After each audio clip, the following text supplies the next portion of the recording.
गोडसे को देशभक्त कहने पर आज लोकसभा में साध्वी प्रज्ञा ठाकुर ने माफी मांग ली है। अपने बयान पर सफाई देते हुए साध्वी ने कहा कि उनके बयान को तोड़ मरोड़ कर पेश किया गया है। साध्वी ने पार्लियामेंट में कहा कि वो गांधी जी का नामों का एहतराम करती हैं। महोदय, बीते घटनाक्रम में सबसे पहले मैं सदन में मेरे द्वारा की गई किसी भी टिप्पणी से यदि किसी भी प्रकार से किसी को कोई ठेस पहुंची हो तो उसके लिए मैं खेद प्रकट कर क्षमा चाहती हूँ। बीजेपी रुकने पार्लियामेंट साध्वी प्रज्ञा सिंह ठाकुर ने ऐवान में गोडसे पर दिए अपने मुतनाज़ा बयान पर माफी मांग ली है, लेकिन सवाल ये उठता है कि क्या बार बार इस तरह के मुतनाज़ा बयान पर माफी काफी है। साध्वी प्रज्ञा ने ऐवान में बोलते हुए कहा कि गुज़श्ता वाक़यात में अगर मेरे किसी तबसरे से किसी को ठेस पहुंची है तो मैं इस पर अफसोस का इजहार करती हूं और माजरत तलब करती हूं कि पार्लियामेंट में मेरे बयान को तोड़ मरोड़ कर पेश किया गया। मेरा हवाला कुछ और था। जिस तरह मेरे बयान को तोड़ा मरोड़ा गया वो काबिले मजम्मत है। उधर इस मामले में कांग्रेस का रुख हमलावर है। कांग्रेस का मानना है कि मुल्क के ऐवान में इस तरह की बयानबाजी अफसोस का मकाम है, जबकि दूसरी जानिब बीजेपी अरकान का कहना है कि राहुल गांधी ने प्रज्ञा ठाकुर को लेकर जो बयान दिया है वो शर्मनाक है। राहुल गांधी को अपने बयान पर माफी मांगनी चाहिए। खैर, सियासी गलियारों में हंगामा अब भी बरकरार है, लेकिन सवाल यही उठ रहा है कि आखिर इस तरह की बयानबाजी बार बार क्यों होती है और इस तरह की बयानबाजी पर क्या महज माफी मांग लेना ही काफी है। Bureau report, news 18 Urdu. Bhopal से बीजेपी रुकने पार्लियामेंट साध्वी प्रज्ञा सिंह ठाकुर की रुकनियत को खत्म करने के मुतालबे को लेकर भोपाल में जुलूस निकाला गया। भोपाल कांग्रेस से एमएलए आरिफ मसूद की क़यादत में जुलूस भोपाल बरखेड़ी से शुरू हुआ और भोपाल अंबेडकर चौराहे पर खत्म हुआ। कांग्रेस एमएलए आरिफ मसूद का कहना है कि जब तक साध्वी की पार्लियामेंट की रुकनियत खत्म नहीं की जाती तब तक सिलसिलावार उनका एहतजाजी धरना जारी रहेगा और गांधी जी के नजरियात को लेकर जुलूस निकाला जाएगा।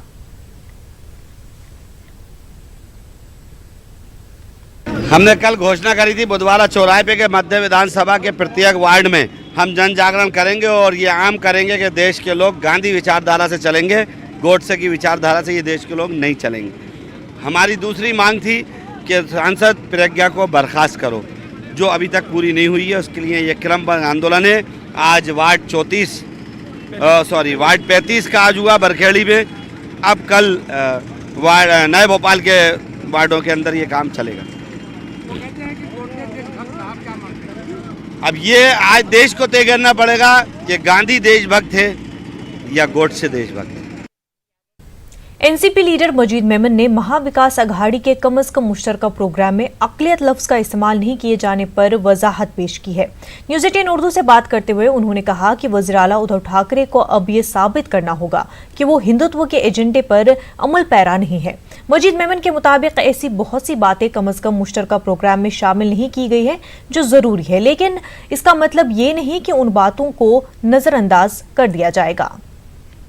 पहले तो हम उद्धव ठाकरे को मुबारकबाद पेश करेंगे और नेक ख्वाहिशात देंगे कि उम्मीद रखी जाती है कि आप अपना जो एजेंडा हिंदुत्व का है उसको बालाए ताक रखकर, जैसा आपने हमारे साथ एक्सेप्ट किया है, महाराष्ट्र के लोगों के लिए उन्नति का काम करेंगे, उनकी तरक्की, उनकी बहबूद, उनके मसाइल को हल करने के लिए। मुसलमान एक बड़ा तबका महाराष्ट्र में है और मुंबई में अच्छे खासे मुसलमान बड़ी तादाद में रहते हैं।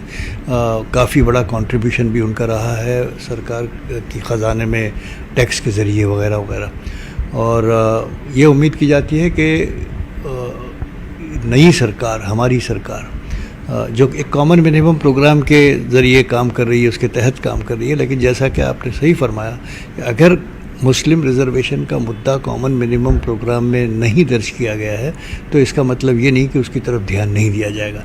बहुत सारे ऐसे मुद्दे हैं जिनको कॉमन मिनिमम प्रोग्राम में शामिल शायद नहीं किया गया। मजीद मेमन ने यह भी वाज़ेह किया है कि महाराष्ट्र में 5% मुस्लिम रिजर्वेशन को यकीनी बनाने के लिए एनसीपी हर मुमकिन कोशिश करेगी। मजीद मेमन ने मजीद कहा कि इस ज़िमन में शरद पवार से मुलाकात के बाद वज़ीर आला उद्धव ठाकरे के सामने मुस्लिम रिजर्वेशन का मामला उठाया जाएगा। तो क्या आपको लगता है कि मतलब कितना आसान होगा ये पनघट की राह, कितनी आसान होगी आपके? कहीं एडजस्ट हो ना, 50% में हमें आप एडजस्ट करें, जब हाईकोर्ट ये कह रहा है, अदालत भी ये कह रही है कि साहब ये इनको मुस्तहिक है, इनको मिलना चाहिए, इकोनॉमिकली बैकवर्ड हैं, एजुकेशनली बैकवर्ड है, तो उस सूरत में कहीं ना कहीं हमें अकोमोडेट करें आप 50 में। अगर आपकी 50 के ऊपर जाने की इजाज़त नहीं है आपको, तो उस 50 में तो उस पर कोई रास्ता तो ज़रूर निकाला जा सकता है। अगर पॉलिटिकल विल होगा, अगर नीयत साफ़ होगी, जो मुझे लगता है कि अब होगी, क्योंकि अब हमारी सरकार है, हम उसका रास्ता निकालेंगे और इंशाअल्लाह कुछ इस तरह से कोई तजवीज़ करेंगे कि जिसको कानूनी चुनौती भी न दी जा सके, और अगर दी भी जा सके तो वो टिक सके। आप जो है वो वज़ीर-ए-आज़म से मुलाकात करेंगे, क्योंकि पवार साहब का रोल बहुत अहम है पूरी गवर्नमेंट में, तो पवार साहब तक ये बात पहुंचाई जाएगी? नहीं, बिल्कुल पवार साहब के साथ हम इस पर पहले चर्चा करेंगे, उसके बाद हम पवार साहब की इजाज़त से अपनी पार्टी की तरफ से वज़ीर आला पर रुजू होंगे, और जिस तरह से हमने देवेंद्र फडणवीस को दिया था उस तरह से हमने भी। दिल्ली हाई कोर्ट के जरिए एफआईआर से उर्दू और फारसी के 343 अल्फाज को हटाए जाने के हुक्म की मारूफ अदीब व नक़ाद गोपी चंद नारंग ने मुखालफत की है। गोपी चंद नारंग के मुताबिक अदालतें ज़बान को तय नहीं कर सकती। गोपी चंद नारंग के मुताबिक हर जबान दूसरी जबान से कुछ न कुछ अल्फाज लेती है, और दूसरी जबानों से लिए हुए अल्फाज फूलों के गुलदस्ते की तरह होती है। हमारे नुमाइंदे खुर्रम शहजाद ने गोपी चंद नारंग से खास बातचीत की। हमारे साथ उर्दू के मशहूर मारूफ अदीब नक्काद प्रोफेसर गोपी चंद नारंग साहब मौजूद हैं। सर, अभी दिल्ली हाई कोर्ट का एक हुक्म आया जिसमें कहा गया कि एफआईआर जितनी हैं वहाँ से उर्दू अल्फाज को निकाल दिया जाए। उसके बगैर कोई समझेगा नहीं। उर्दू अल्फाज तो रेवेन्यू सिस्टम का हिस्सा बन चुके हैं। वकील को क्या करेंगे, मुकदमे को क्या करेंगे, इंसाफ को क्या करेंगे, और अदालत को क्या कहेंगे। तो ये तो ऐसे लफ्ज़ हैं कि न सिर्फ उर्दू के हैं, बहुत सी भारतीय भाषाओं में भी ये लफ्ज़ जज़्ब हो चुके हैं, और इनको हिंदुस्तानी लफ्ज़ समझना चाहिए। हमारी भाषाओं ने बहुत कुछ इधर उधर से लिया है, हर भाषा लेती है, अंग्रेज़ी भी लेती है, तो एफआईआर से लफ्ज़ निकालने की कोई वजह नज़र नहीं आती। सर, जिस तरह से कहा जा रहा है उर्दू फारसी के अल्फाज मुश्किल हैं, इनको आसान बनाया जाए, क्या ऐसा होना मुमकिन है? देखें, ज़बान को अदालतें या हुक्म देने या आदेश देने से न तो बदलती हैं, न मरती हैं, न जिंदा रहती हैं। इसको तो लोग चलाते हैं।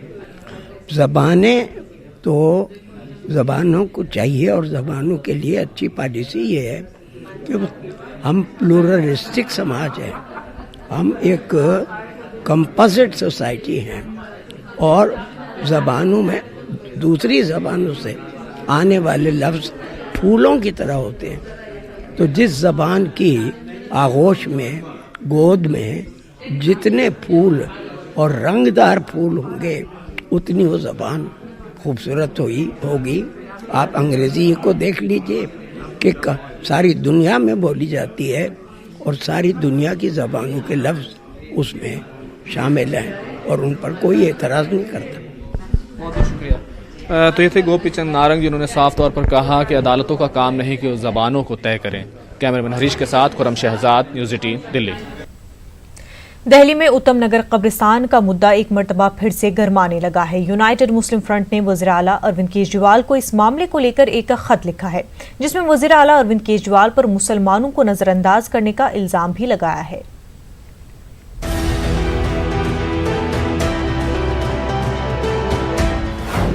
तदफीन पर पाबंदी से अवाम परेशान। उत्तम नगर की कब्रिस्तान में तदफीन की इजाज़त नहीं। हिंदू तंजीमों के एतराज़ के बाद लगाई गई पाबंदी। नवंबर 2017 से पाबंदी का है निफाज। यूनाइटेड मुस्लिम फ्रंट ने केजरीवाल को लिखा खत। उत्तम नगर इलाके का ये वही कब्रिस्तान है जिसमें दिसंबर 2017 तक लोग मुर्दों को दफनाते थे। 2005 से 2017 तक यहाँ पर तदफीन होती रही। नवंबर 2017 में हिंदू तंजीमों की जानिब से इतराज़ के बाद दफ़ा 144 का नफाज किया गया और तदफीन करने पर रोक लगा दी गई। सर, जो आप कह रहे हैं कि मकामी लोगों के पास पेपर नहीं है, सिंचाई विभाग की जमीन है, अभी मैंने आपके सामने अमानतुल्लाह साहब का स्टेटमेंट आपको बताया है, रिकॉर्ड की बात है, वीडियो है, अब ले लीजिएगा, जिसमें वो खुद अमानतुल्लाह साहब ये कहते हैं कि वहां पर कब्रें हैं और सुप्रीम कोर्ट ये कहती है, ऑनरेबल सुप्रीम कोर्ट, खुद उन्हीं का स्टेटमेंट है अमानतुल्लाह साहब का, ये मेरा स्टेटमेंट नहीं है, कि ऑनरेबल सुप्रीम कोर्ट ये कहती है कि जहां पर कब्रें होंगी या जहां पर कब्रें होती हैं वो वक्फ माना जाएगा, वक्फ बाय यूजर। तो अगर वो सिंचाई विभाग की भी जमीन है तो वक्फ बाय यूजर हो गया। जब वक्फ बाय यूजर हो गया, खुद गवर्नमेंट का स्टैंड ये है कि वक्फ बाय यूजर है, तो फिर आखिर इस बात की और कौन सा सबूत चाहिए आपको इस बात के लिए कि वो कब्रिस्तान है? मुकामी लोगों को इस कब्रिस्तान में तदफीन की इजाजत न मिलने पर 12 किलोमीटर दूर द्वारका इलाके में दफनाने के लिए जाना पड़ता है। दिसंबर 2017 में उत्तम नगर मोहन गार्डन में एक विवाद हुआ, जिसमें यहाँ के रहने वालों का एक कब्रिस्तान छीन लिया गया।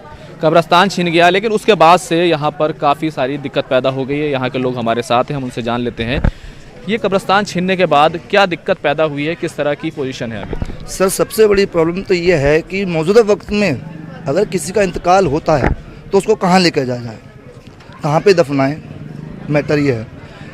एक कब्रिस्तान यहाँ से करीब 10 किलोमीटर दूर है, जो पड़ता है उत्तम नगर के अंदर, लेकिन वो अब शिफ्ट हो गया विकासपुरी विधानसभा में। तो कब्रिस्तान था, ये आप लोगों को क्यों नहीं मिल सका, अलॉटमेंट क्यों नहीं हो सका? क्या आप लोगों ने कोशिश की थी? बड़ी कोशिश की हम लोगों ने, लेकिन हम नहीं मिल पा रहे हम लोगों को। कब्रिस्तान नहीं मिल रहा है तो अब कोई किसी की मैयत हो जाती है तो वो क्या करता है? उत्तम नगर वाले लेते नहीं, मना कर देते हैं, कहते हैं आप वहीं ले जाओ, जो आप पुराना पहला कब्रिस्तान वहीं आप लेके जाओ। एक बात बताइए, यहाँ के MLAs हैं, यहाँ के विधायक हैं, दूसरे लोग हैं, नेता हैं, उन लोगों से बात हुई होगी, वो लोग क्या कहते हैं?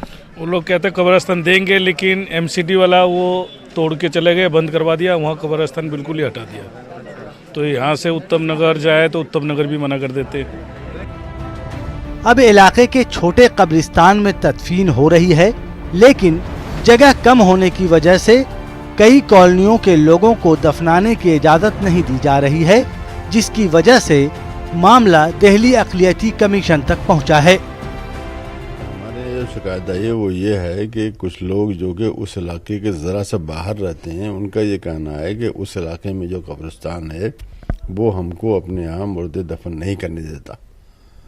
तो हमने इस सिलसिले में नोटिस उनको दिया हुआ है। जो मुंतजमा कमेटी है उनका ये कहना है कि भाई हमारे पास ज़्यादा जगह है नहीं, तो इसलिए हम नहीं दे सकते हैं, लेकिन उनके पास कोई कानूनी जवाज़ नहीं है। तो हमने इस सिलसिले में उस मुंतजमा कमेटी को भी दिया हुआ है, वक्फ बोर्ड को भी दिया हुआ है और फ्लड डिपार्टमेंट को भी दिया हुआ है, ये पूछने के लिए कि भाई किस बुनियाद पर आपने दिया था, किन शर्तों के साथ दिया था, ताकि मालूम हो। अभी तक ये मामला भी बहुत उजागर नहीं हुआ है।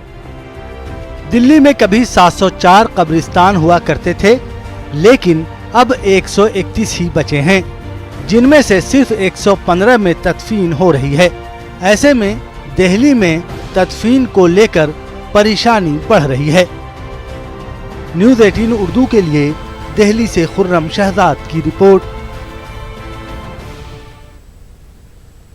झारखंड में कल पहले मरहले की वोटिंग होनी है। 13 सीटों पर 38 लाख वोटर्स अपने हक़ राय दही का इस्तेमाल करेंगे। नक्सल मुतासरा सीटें होने की वजह से वोटर्स अपने हक़ राय दही का इस्तेमाल सुबह 7 बजे से दोपहर 3 बजे तक ही कर सकेंगे। नक्सल मुतासरा इलाका होने की वजह से सिक्योरिटी के सख्त बंदोबस्त किए गए हैं। झारखंड में कल पहले मरहले के लिए वोट डाले जाएंगे।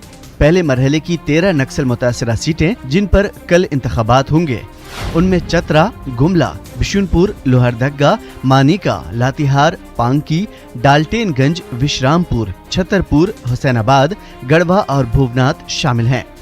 कुल 5 मराहिल में इंतखाब होने हैं। पहले मरहले की 13 सीटों पर 3,78,355 वोटर्स अपने हक़ राय दही का इस्तेमाल करेंगे। ये तमाम 13 सीटें नक्सल मुतासरा इलाकों में है, इसलिए पोलिंग सुबह 7 बजे से शुरू होकर दोपहर 3 बजे तक खत्म हो जाएगी।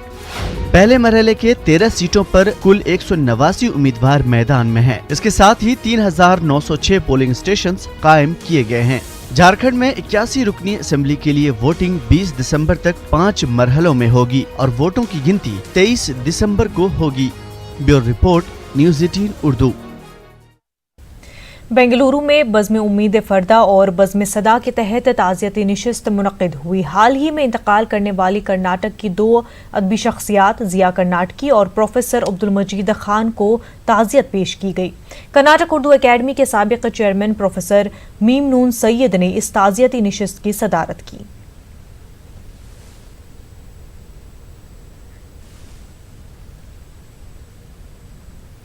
दिल्ली में मारूफ नगमा निगार और शायर मजरू सुल्तानपुरी को याद किया गया। साहित्य अकेडमी की जानिब से 2 रोज़ा सेमिनार का आज आगाज हुआ। प्रोग्राम में उर्दू के कई जाने माने उद्बा ने शिरकत की और मजरू सुल्तानपुरी को खराज अक़ीदत पेश किया। मजरू का एक ही मजमुआ है, गालिब का भी एक ही दीवान है। बात कम होने या ज़्यादा होना अहम नहीं है, बल्कि शायरी का मेयार क्या है वो अहम है। मजरू ने खुद ही अपनी शायरी को काटते छांटते रहे और कम गज़लों को उन्होंने अपने मजमूए में शामिल किया, लेकिन उनमें से बेशतर अशार जो यहाँ पढ़े गए, आपको अंदाज़ा हुआ होगा कि वो ऐसे अशार हैं जो लोग शायर का नाम भी नहीं जानते फिर भी वो मशहूर हैं, सब लोगों को मालूम है। मैं अकेला ही चला था जानी बेमंजिल मगर लोग साथ आते गए और कारवां बनता गया। ये मजरू सुल्तानपुरी की दो शख्सियतों के मालिक हैं, वो अलग अलग। एक तो गज़ल के एतबार से वो बहुत बड़े गज़ल के शायर हैं और उर्दू गज़ल की तारीख़ में उनका बड़ा नाम है, एक अहम नाम है उर्दू गज़ल का। दूसरा, फिल्मों के हवाले से भी बहुत मकबूल है। अगरचे अब वो उस तरह की फिल्में नहीं आ रही, उस तरह के गाने नहीं आ रहे हैं, लेकिन एक ज़माना था, 50 साल उन्होंने फिल्मों में गाने लिखे और एक से एक अच्छे गाने लिखे और आज भी बहुत सुने जाते हैं और नई जनरेशन भी उन्हें सुनती है।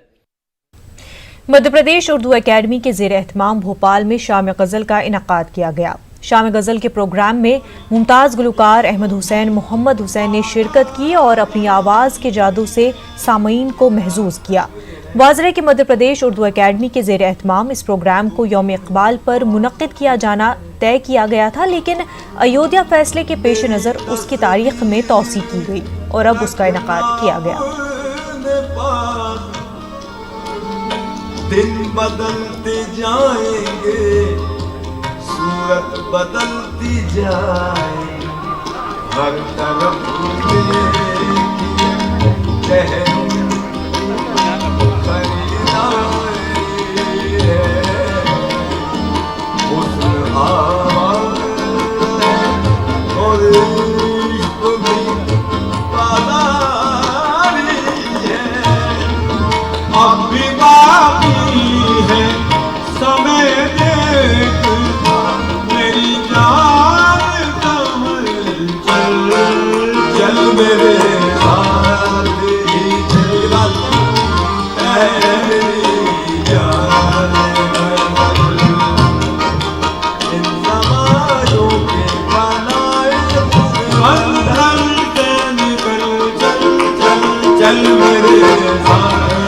तब इनकी डिस्क आ चुकी थी और तब ये गाया कर रहे थे। उस ज़माने में किसी रिकॉर्ड कंपनी का रिकॉर्ड निकालना वो भी मेयार था, बड़ी बात थी।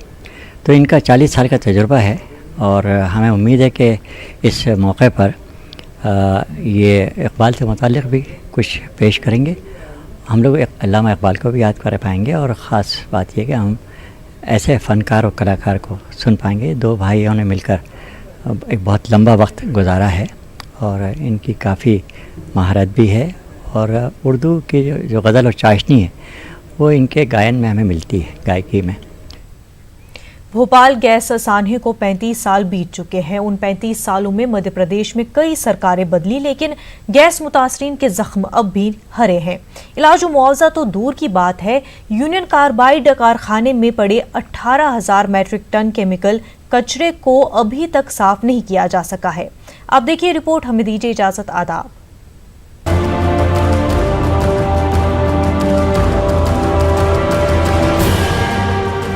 भोपाल गैस दुनिया का अब तक का सबसे बड़ा सनअती हादसा है। सुप्रीम कोर्ट के मुताबिक 2 और 3 दिसंबर की दरमियानी रात को निकलने वाली MIC गैस से 15,273 लोगों की मौत और 5,74,374 लोग जख्मी हुए थे। कहने को तो इस हादसे को गुजरे 35 साल का अरसा बीत चुका है, लेकिन इन 35 सालों पर नजर डालें तो वक्त जरूर गुजरा है, लेकिन गैस मुतासरीन के मसाइल वही हैं जो 3 दिसंबर 1984 के सुबह थे। अब तो मरकजी और सूबाई हुकूमतों ने इस पर बात करना और तहकीक करना भी बंद कर दिया है। गैस मुतासरीन तो यहाँ तक इल्जाम लगाते हैं कि गैस के मुज़िर असरात की जो रिपोर्ट आई है, हमारी हुकूमतें उन्हें भी दबाने का काम कर रही हैं। एक्सपर्ट्स के द्वारा इस अध्ययन की समीक्षा की गई और ये पाया गया कि इसमें कार्य प्रणाली की गड़बड़ियां हैं, इसमें आंकड़ों के सत्यापन की गड़बड़ियां हैं, इसकी डिज़ाइन खराब है और ये कहा गया कि ये आंकड़े इनके अंतर्निहित गड़बड़ियों के वजह से ऐसे हैं कि इन्हें सार्वजनिक नहीं किया जाना चाहिए, इन्हें पब्लिक डोमेन में रखा ही नहीं जाना चाहिए। इस तरह से इन आंकड़ों को दफन किया गया। गैस सानिहा 2 और 3 दिसंबर 1984 की दरमियानी रात को पेश आया था। उस वक्त मध्य प्रदेश में कांग्रेस की हुकूमत थी। उसके बाद मध्य प्रदेश में 15 साल बीजेपी की हुकूमत कायम रही और अब कांग्रेस फिर से वापस आ गई है। लेकिन गैस मुतासरीन के नाम पर दोनों पार्टियां सियासत से आगे नहीं निकल सकी। अब तक गैस आने पर न तो म्यूजियम बनाया जा सका और न ही उनके इलाज व मुआवजे को यकीनी बनाया जा सका है। यही नहीं, यूनियन कार्बाइड कारखाने में जो 18,000 मीट्रिक टन कचरा पड़ा है वो भी साफ नहीं किया जा सका। हालांकि 2015 में खुद अमेरिकी हुकूमत ने इस मामले में काम करने की बात कही थी, लेकिन वो काम भी नहीं हो सका। यूनियन कार्बाइड कारखाने में पड़े केमिकल से ज़ेर ज़मीन कितना पानी रोज आलूदा हो रहा है, इसके ताल्लुक से गैस मुतासरीन कुछ इस तरह से कहते हैं। गैस की बदबू आई साहब, हम लोग भागे यहाँ से देखा कि सड़क पे जानवर मरे पड़े, आदमी मरे हुए पड़े हैं। पानी से क्या साहब, सामने खड़े हैं, आपके फेफड़े खराब हो गए पूरे गैस से, टीबा इलाज भी ढंग से नहीं हो रहा है साहब। और अभी जो